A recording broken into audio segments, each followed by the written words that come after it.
안녕하세요. 이번 시간에는 이제 심방의 확대, 즉 우리가 챔버 인라지먼트라고 얘기하는데, 이 심방의 확대 소견이 있을 때 심전도에서 어떤 형태로 변화가 있는지를 말씀을 드리고, 또 심실이 두꺼워지는 것, 우리가 이제 하이퍼트로피라고 하는데 심실 비대 있을 때의 심전도 소견을 좀 보여드리도록 하겠습니다. 그리고 후반부에는 이제 번들 브랜치 블럭도 이제 언급을 하면서 이번 시간을 정리하도록 하겠습니다.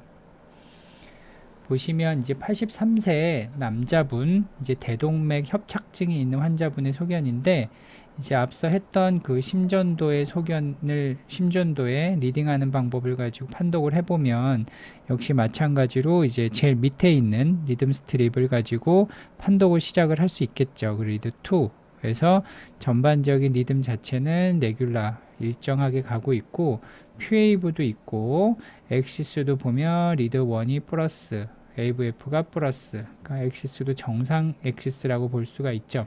그런데 한 가지 저희가 조금 특이하게 다른 점은 이제 QRS 앰플리튜드가 지난번에 보여드렸던 심전도들보다 상당히 커요. 키가 크다라고 얘기할 수 있죠. 이런 것들을 우리가 이제 하이퍼트로피, 레프트 벤트리클 좌심실이 두꺼워져 있는 분에 있어서 이런 소견들이 많이 있습니다. 흔하게는 이제 고혈압이 만성적으로 있었던 분들에서 레프트 벤트리클이 두꺼워지면서 앰플리튜드가 커지기 때문에 이제 보통 이제 V5부터 V6까지 QRS의 앰플리튜드가 상당히 증가된 소견을 볼 수 있는데, 이것을 우리가 심근 비대, 좌심실 비대 뭐 이런 식으로 얘기를 합니다.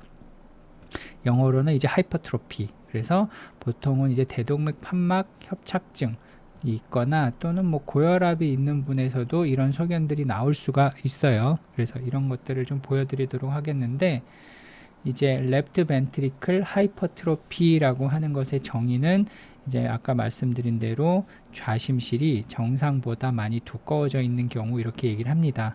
그런데 이제 생리학적으로 심근이 두꺼워지면 에너지가 커지게 되고, 그로 인해서 전기적으로 앰플리튜드가 커지게 되죠.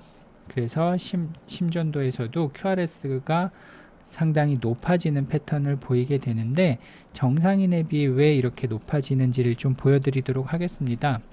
보통은 이제 V1 리드, V6 이 두 가지 리드를 먼저 보게 되는데요. 정상 심전도인 경우에는 보시는 것처럼 이제 QRS 모폴로지가 이런 식으로 QRS, 또 V6에서는 QRS 이런 식으로 나타나는 게 정상입니다. 왜냐하면 일렉트로드를 V6의 입장에서 보았을 때 레프트 벤트리클이 라이트 또는 에이트리움에 비해서 이제 부피가 크기 때문에 정기적으로 이렇게 다가오는 벡터의 에너지 함량이 많습니다.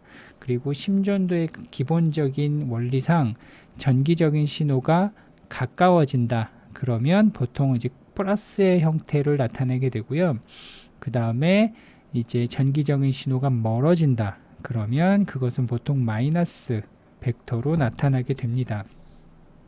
그래서 이제 V6의 입장에서 보게 되면 이제 전기적인 신호는 여기 SA 노드에서부터 이제 LV 쪽으로 다가오는 벡터가 되겠죠. 그래서 QRS의 모폴로지는 V6에서 보았을 때에는 이렇게 플러스 값을 나타내게 되고요. 그 다음 V1은 우리가 보통 이제 오른쪽에 붙이기 때문에 벡터가 이제 노멀 엑시스 방향으로 이렇게 멀어져 가는 벡터인 경우라면, 정상인 경우라면 이렇게 마이너스 포션이 많아지는 것이 정상입니다. V1을 기준으로 보았을 때에는 이제 벡터의 합이 멀어지는 방향이 되기 때문에 그렇죠. 그런데 LVH, 레프트 벤트리클이 두꺼워져 있는 경우에는 역시 이제 V6의 입장에서 보았을 때 이 다가오는 에너지 함량이 많아지기 때문에 이 높이가 훨씬 높아지게 되고요. 그 다음에 V1의 입장에서 보았을 때에도 멀어지는 에너지의 함량이 많아지기 때문에 어떻게 되나요? 마이너스 벡터의 값이 훨씬 커지게 되겠죠. 그 다음에 이제 RVH죠. 라이트 벤트리클이 두꺼워질 수도 있어요. 정기적으로 이제 콘제니탈 하트 아노말리가 있는 경우, 이런 경우들이 많이 나오는데, 역시 이제 V1의 입장에서 보았을 때는 RV의 함량이 많아지기 때문에 다가오는 벡터가 더 많아지는 거죠. 그러면 플러스의 포션이 조금 더 많아진다. 그래서 기본적으로 있는 V1에서는 플러스보다는 마이너스의 포션이 더 많은 것이 정상인데 RVH가 있는 경우에 있어서는 이렇게 플러스 포션이 더 많아지는 벡터를 보여줄 수 있습니다. 그리고 V6 입장에서 보았을 때에는 반대의 경우가 되겠죠. 멀어지는 벡터이기 때문에 마이너스 포션이 더 증가하는 양상을 보여줄 수가 있어요. 그래서 심전도에서 V1과 V6의 벡터 모양을 가지고 이제 RVH가 있는지 LVH가 있는지도 확인할 수가 있고요. 그리고 이것의 기준점으로 나타내는 여러 가지 논문들이 있는데 보통은 임상에서 이제 첫 번째 거를 주로 많이 쓰는데 옛날에 발표된 논문이긴 하지만 이제 V1과 V5, 6를 보아서 요건 이제 S웨이브예요. 그 다음에 V5, 6의 R웨이브의 합이 35mm, 모눈종이 35mm니까 어떻게 되나요? 7칸이 되겠죠. 중간 눈금의 7칸 정도 이상인 경우에 우리가 LVH가 있다라고 이제 정의를 해줄 수가 있어요. 나머지 것들은 참고를 해서 한번 확인을 해주시면 될 것 같은데 이 첫 번째와 거의 비슷한 개념으로 보시면 될 것 같아요. 그래서 앞에 걸 한번 볼까요? 우리 V5와 V6에서 R웨이브 몇 칸이죠? 대략 한 칸, 두 칸, 세 칸, 네 칸, 다섯 칸, 여섯 칸 정도 되고 V1에서 S웨이브가 몇 칸인가요? 한 칸, 두 칸, 세 칸. 그럼 합이 총 9칸이 되죠. 9칸이면 몇 밀리죠? 5, 9, 45, 45mm 정도가 되겠네요. 그러면 다음 페이지를 보았을 때 35mm 이상의 기준에 합당하기 때문에 이 환자분은 이제 LVH를 EKG로 진단을 할 수가 있는 거죠. 그 다음에 요건 다른 환자분이신데 이제 풀머너리 하이퍼텐션이 있어요. 이제 폐고혈압이라고 보통 얘기를 하는데 이제 심전도만 가지고 본다면 어떤가요? 또 역시 리드2를 기준으로 우리가 확인을 해보면 뭐 레귤러하게 P웨이브 QRS가 1대1로 매칭이 잘 되고 있는데 이번에 봐야 될 것은 이제 P웨이브예요. 우리가 보통 P웨이브가 어떻게 나오나요? 모양이 보통은 이제 보통 작게 나타나게 되는데 조금 특이한 점은 P웨이브가 지금까지 우리가 봤던 것들보다 조금 더 크고 넓고 높이가 조금 높다라는 것을 좀 볼 수가 있어요. 확인을 해보면 어떤가요? 지금까지 봤던 것보다 상당히 키가 크고 여기도 보면 넓은 걸 볼 수가 있어요. 그것을 우리가 보통 리드2 V1을 기준으로 확인을 해볼 수가 있는데 기준을 좀 볼게요.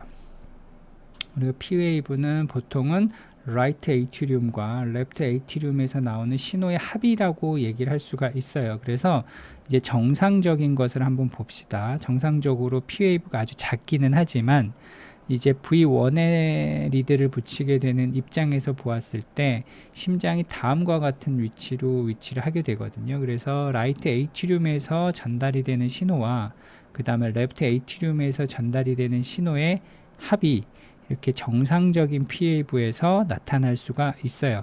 근데 이제 리드2 같은 경우에는 심장에서 좀 멀리 떨어져 있는 벡터이기 때문에 전반적으로는 P웨이브가 이제 다가오는 방향이 되는 거죠. 그래서 어떻게 해요? 플러스의 양상을 보인다라고 보시면 될 것 같고요.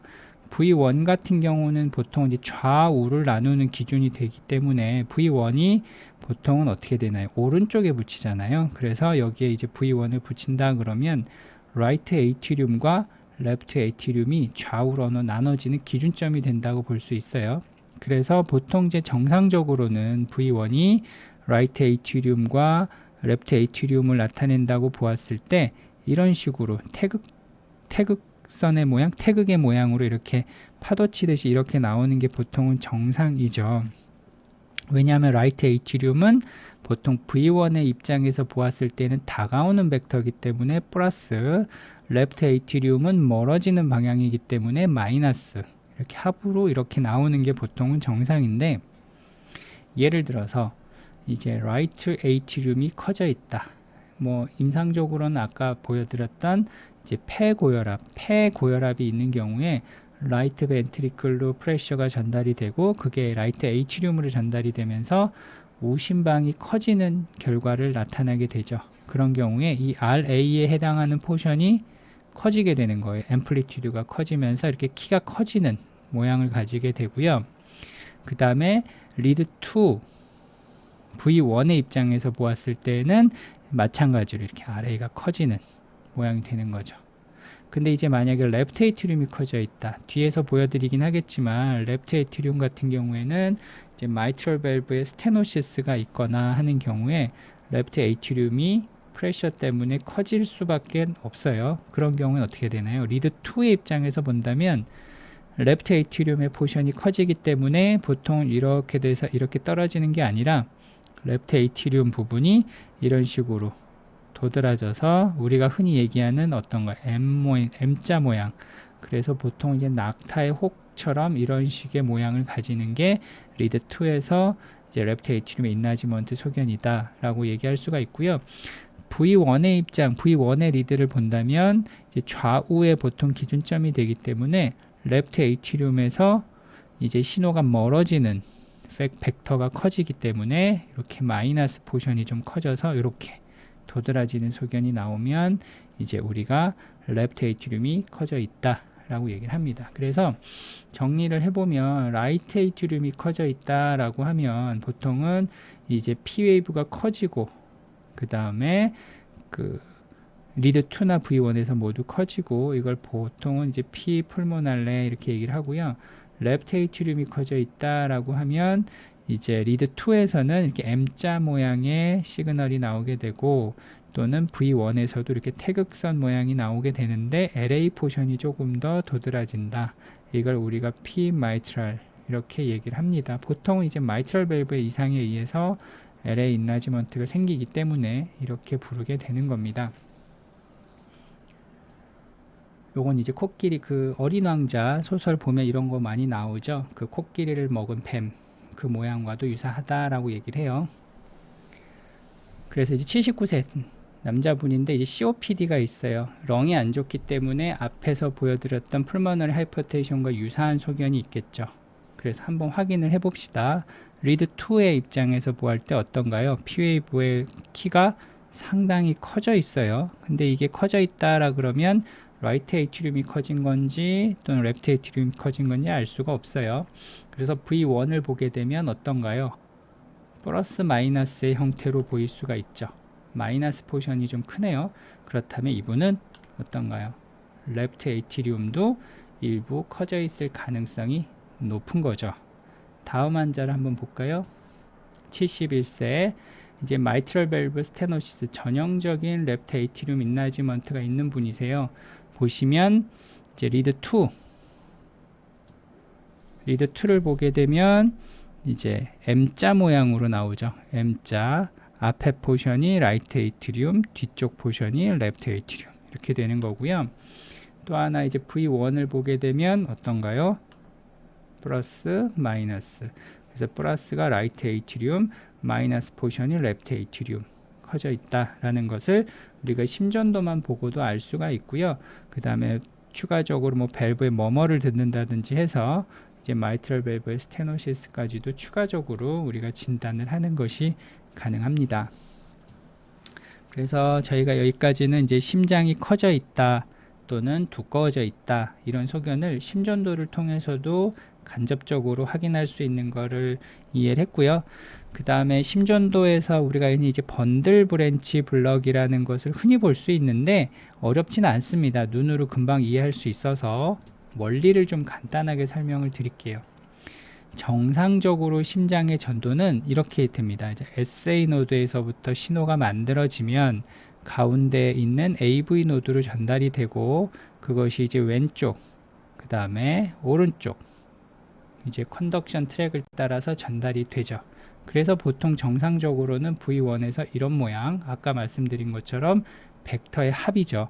그래서 여기가 이제 V1이 있을 것이고 이쪽에 왼쪽에 V6가 있다라 그러면 심전도는 다가오는 벡터는 항상 플러스, 멀어지는 벡터는 마이너스다 라고 이해를 하면 될 것 같아요. 그래서 V1의 입장에서 본다면 전반적인 벡터는 멀어지기 때문에 마이너스의 포션이 많아지게 되고요. V6의 입장에서 보면 다가오는 벡터의 합이 많아지기 때문에 플러스 포션이 많아지는 것이 이제 정상으로 나오는 심전도의 모양이에요. 그런데 이제 우리가 RBBB, 라이트 번들 브랜치 블럭이 있거나 레프트 번들 브랜치 블럭, 즉 AV 노드에서부터 레프트로 라이트로 이제 컨덕션 트랙이 나눠지게 되는데, 이 트랙에서 이상이 생겼을 경우에는 이런 QRS의 모폴로지가 다음과 같이 달라지게 됩니다. 이런 경우를 이제 하나하나 살펴볼 건데요. 기준은 항상 이렇게 V1과 이제 V6 두 개의 리드를 가지고 확인을 하면 될 것 같아요. 자, 먼저 라이트 번들을 먼저 보겠습니다. 라이트 번들 같은 경우에 트랙에서 신호가 내려오다가 라이트 번들의 중간 부분이 이렇게 잘렸다라고 가정을 해볼게요. 그럼 어떻게 되나요? 전기 신호가 AV 노드에서 라이트 번들로 전달이 되고 중간에 끊기게 되고, 그러면 이제 레프트 번들로만 컨덕션이 쭉 전달이 되겠죠. 그리고 나서 여기서는 이제 레프트 번들로 전달이 되는 신호가 레프트 벤트리클을 이런 식으로 액티베이션을 시킬 거예요.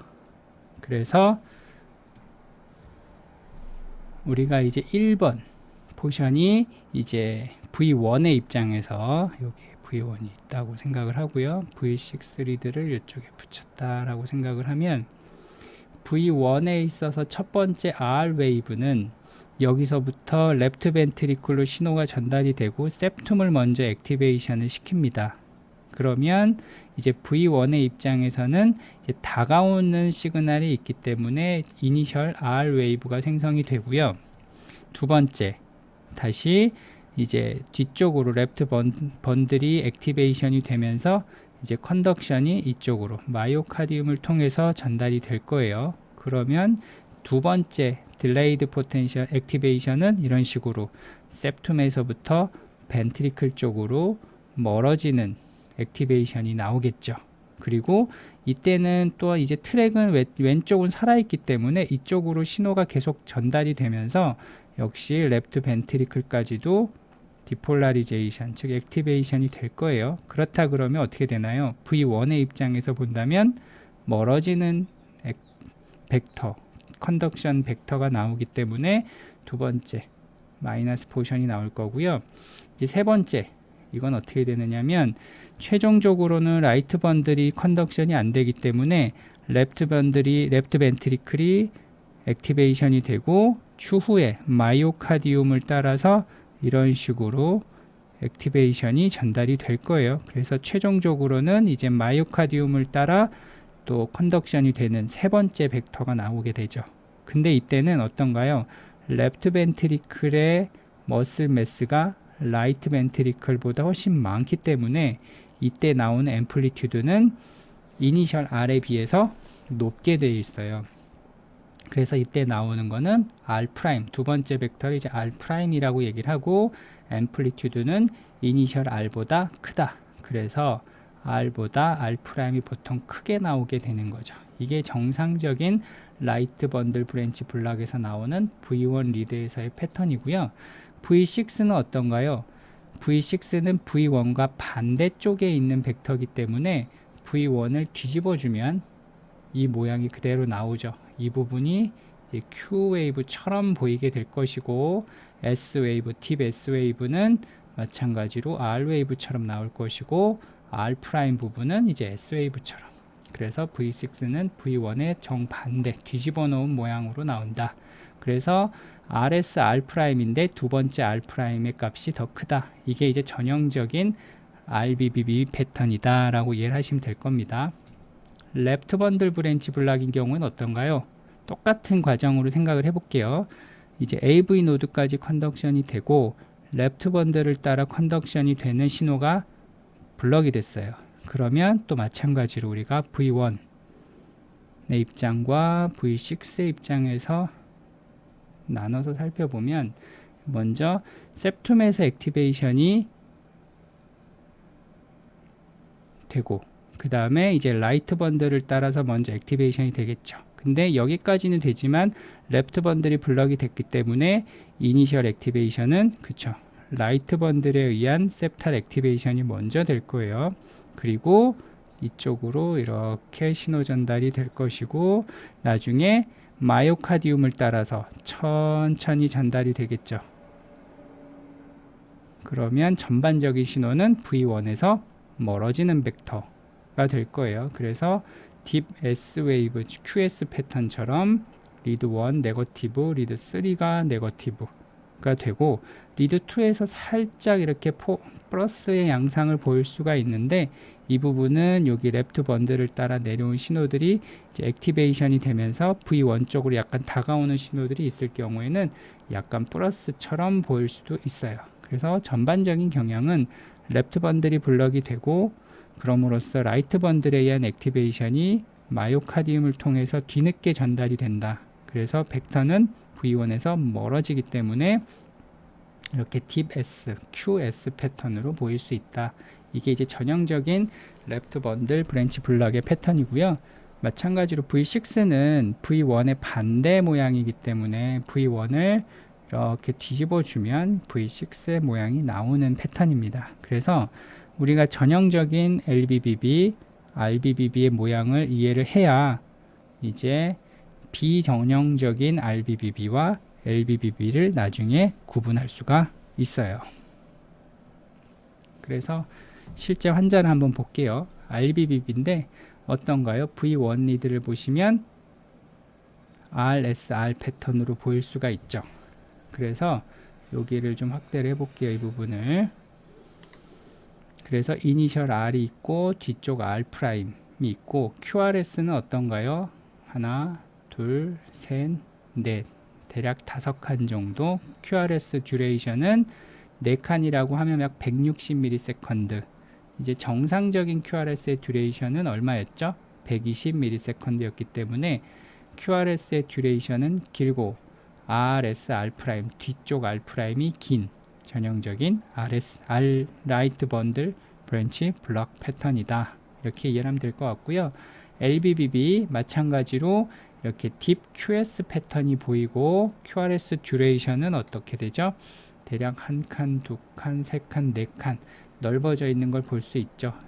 그 다음에 와이드 QRS의 딥 QS 패턴, 그렇게 이해하면 될 것 같고요. 마찬가지로 V6는 V1의 반대 모양, 아까 라이트 번들 브랜치 블락에서도 보시면 이렇게 반대 모양 딥 S 웨이브 같은 것들이 보일 수가 있어요. 그 다음에 이제 파스큘라 블럭에 대해서 보여드리도록 하겠는데, 이건 조금 이제 복잡할 수가 있어요. 그래서 보통은 우리가 이제 SA 노드에서부터 신호가 나오고 AV 노드를 전달이 되고, 이것이 라이트 번들과 이제 레프트 번들로 이루어지는데, 레프트 번들은 워낙 많은 영역의 벤트리클을 이제 커버를 해야 되기 때문에 2개의 파시클로 또 나눠지게 돼요. 그 중에 하나가 레프트 안테리어 파시클, 그 다음에 하나가 레프트 포스테리어 파시클이라고 되어 있어요. 이렇게. 그 다음에 레프트 안테리어 파시클. 그런데 레프트 안테리어 파시클 같은 경우에는 주로 이제 안테리어 쪽으로 가지를 치고요. 그리고 또 슈페리어 쪽, 위쪽으로 조금 더 가지를 치는 경향이 있어요. 그리고 레프트 포스테리어 파시클 같은 경우에는 인페리어 쪽, 그 다음에 그 포스테리어 쪽으로 상대적으로 가지를 치는 경향이 있어요. 그래서 지금까지는 번들 자체가 블럭이 된 걸 보았는데, 이런 파시클 자체가 블럭이 된 경우에는 이제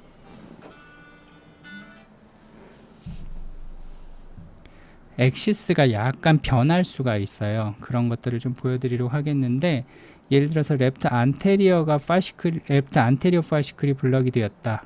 그러면 안테리어 슈페리어 쪽으로 가는 시그널이 블럭이 되고, 그러면 먼저 컨덕션이 되는 거는 어떻게 되나요?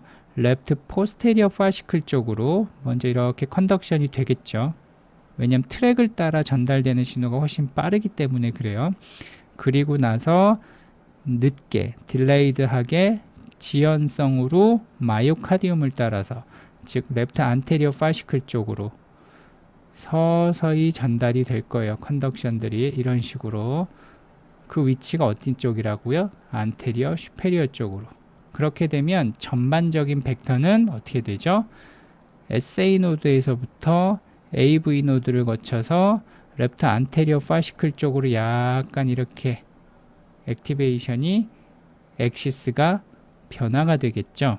그래서 우리는 이제 랩트 안테리어 파시클이 블럭이 된 경우에는 전반적인 엑시스가 랩트 엑시스 데비에이션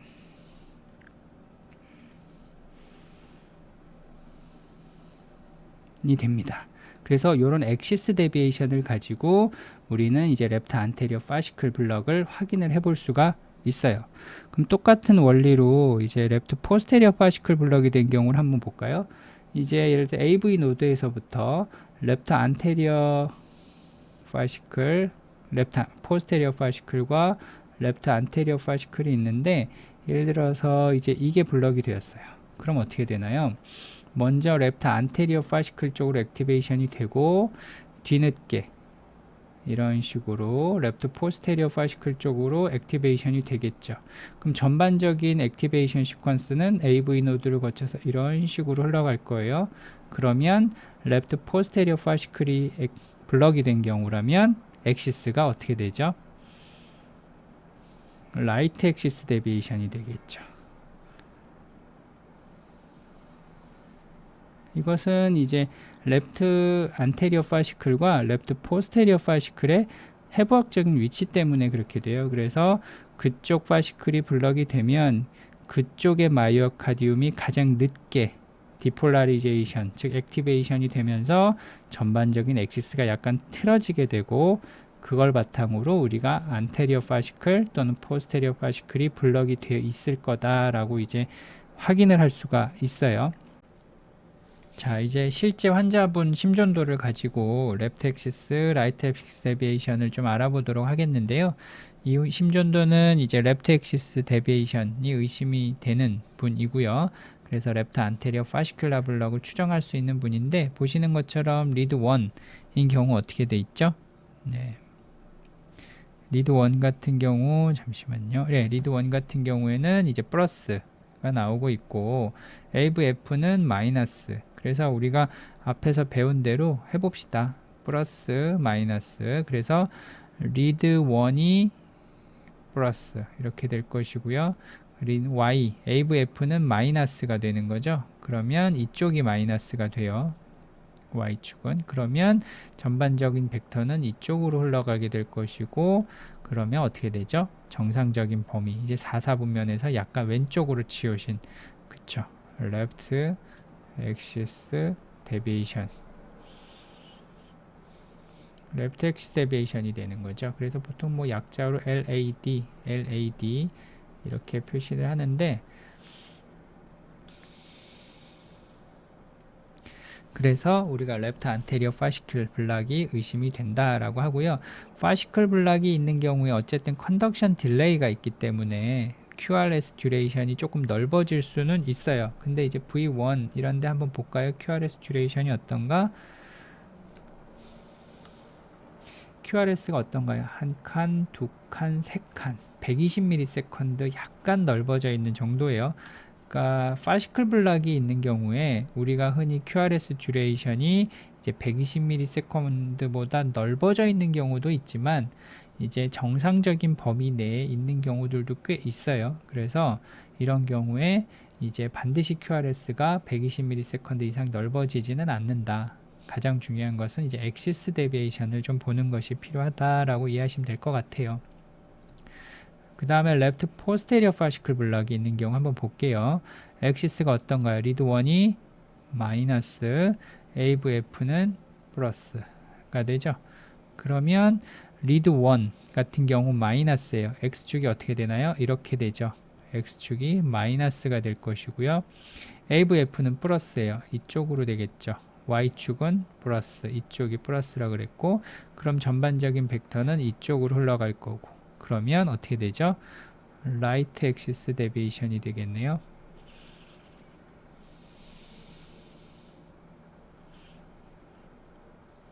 그래서 라이트 엑시스 데비에이션 이렇게 됩니다. 그래서 이런 경우에 우리는 랩트 포스테리어 파시큘라 블락 블락이 의심이 될 수가 있습니다. 그래서 이제 파시클 블락이 의심이 되는 경우에는 반드시 이제 엑시스를 확인을 해보는 것이 필요하다 이해하시면 될 것 같습니다. 그리고 우리가 이제 바이 파시큘라 블럭이라는 것이 있습니다. 우리가 흔히 하나의 파시클이 블럭이 되면 아까 말씀드린 것처럼 엑시스가 틀어지는 그런 형상이 되는데 우리가 이제 두 개의 파시클이 블럭이 되는 경우를 볼 수가 있어요. 그래서 이제 컨덕션 트랙을 하나를 또 잠시 정리를 해보면 이제 SA 노드가 있고요.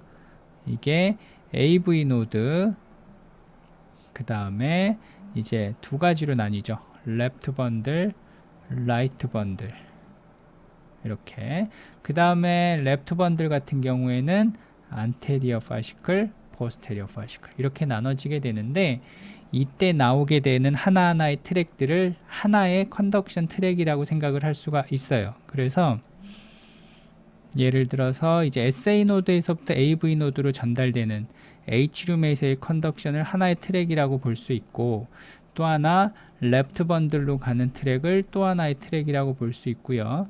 또 하나는 라이트 번들로 가는 트랙을 또 하나의 트랙이라고 볼 수 있어요. 그래서 이걸 세 개를 각각 우리가 트리 파시클 보통 이렇게 트리 컨덕션 트랙 이렇게 보통 정의를 할 수가 있는데 이 세 개 중에서 두 개의 파시클, 두 개의 컨덕션 트랙이 블럭이 되었다라고 하면 우리가 흔히 바이파시큘라 블럭 이렇게 얘기를 할 수가 있어요. 그래서 예를 한번 들어볼게요. 이 환자분 같은 경우에 어떻게 되나요? QRS의 모폴로지가 전형적인 R, S, R 프라임 모양이 되죠. 그리고 QRS의 듀레이션도 넓어져 있어요. 그래서 확인을 해볼까요? 보시면 QRS의 듀레이션이 한 칸, 두 칸, 세 칸, 네 칸 정도 돼요. 그러면 160ms로서 QRS가 넓어져 있죠. 그리고 RS, R 프라임 모양. 그러면 이것은 라이트 번들이 블럭된 RBBB 패턴이 되는 것입니다. 그러면 어떻게 되나? 이 트랙이 블럭이 된 거예요. 하나. 또 하나 우리가 엑시스를 한번 보겠습니다. 엑시스를 보게 되면 리드 1이 어떻게 돼 있죠? 플러스.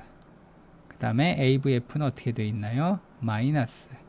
그러면 우리가 또 그림을 그려볼게요. 리드 1이 플러스, 이쪽이 X가 플러스가 될 것이고 리드 AVF가 마이너스, 그럼 위쪽으로 올라가는 벡터죠. Y가 이게 마이너스축. 그러면 이쪽으로 가는 벡터. 그러면 이건 어떻게 되죠? 역시 레프트 엑시스 데비에이션이 되죠.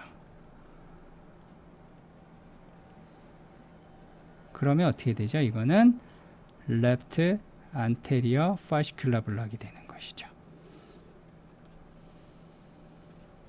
레프트 안테리어 파시클의 블럭이다. 이렇게 나올 수가 있어요. 그래서 여기서 레프트 안테리어 파시클이 또 블럭이 된 거죠. 그러면 이 심전도를 보면 라이트 번들이 블럭되어 있고 레프트 번들 중에서 레프트 안테리어 파시클이 블럭이 되어 있다. 그래서 우리는 이제 바이파시큘라 블럭이다 라고 이해할 수가 있고요. 만약에 엑시스가 조금 바뀌어서 라이트 엑시스 데비에이션이 되어 있다. 그러면 레프트 포스테리어 파시클이 블럭이기 때문에 이때는 라이트 번들과 레프트 포스테리어 파시클이 블럭인 바이파시큘라 블럭이다 라고 생각을 하시면 될 거예요. 그럼 다음에 나올 수 있는 게 뭔가요? 그렇죠. 트리파시큘라 블럭인데 아까 말씀드린 것처럼 우리가 또 SA 노드에서 AV 노드 그 다음에 레프트 번들 그 중에서도 레프트 안테리어 파시클이 있고 레프트 포스테리어 파시클이 있어요.